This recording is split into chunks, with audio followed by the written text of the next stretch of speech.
তো দেখতে পাচ্ছ এটা হইল কি লালাছড়া ফেরিঘাটের রাস্তা।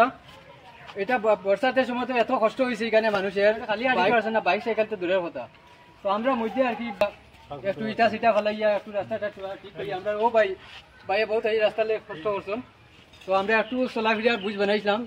এখন আমরা রোজ এখানে এই রাস্তার মধ্যে কমসে কম তো 5,000 মানুষ ব্যক্তিগত কোনো স্বার্থ নাই। আমরা পুরা বিলাইপুর দলচড়া সব জায়গার মানুষ এইদিকে আপ ডাউন করে। তো আমরা অত্যন্ত খুশি হয়েছি যে আমরারও আসান হয়েছি আর বাইরে মানুষের আসান হয়েছে। সব ওদিকেও যায়।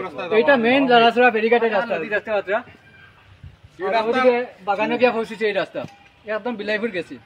এই রাস্তা লাগে আমরা রেজুর ভাইয়ে প্রেসিডেন্টের কাছে মেম্বারের কাছে বহুত দৌড়াইছেন, বহুত কষ্ট করছেন, দিনে রাইতে আর নাম দৌড়াইছেন। ও পয়সা রাস্তাত লাগাও, কাজ কাম করে তো কাজ অত্যন্ত সুন্দর হইব, মানুষের খুশি হইব, মানুষে হাঁটতে পারবো আর ভোটটা বেশি বেশি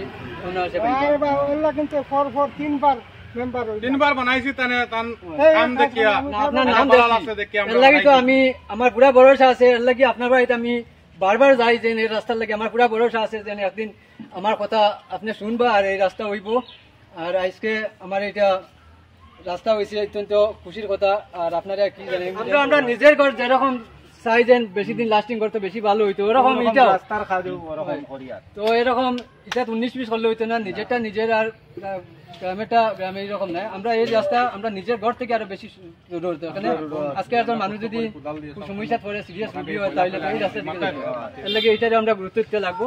আর আশা করি আমরা সবে এরকম যদি মিলিমিশি চলি আর কাজ কাম করাই তাহলে আমরা গ্রাম উন্নত হইব, দেশ উন্নত আর সুখ শান্তি আইব, একটা আইব, মায়া মহবত আইব। ভালো কথা।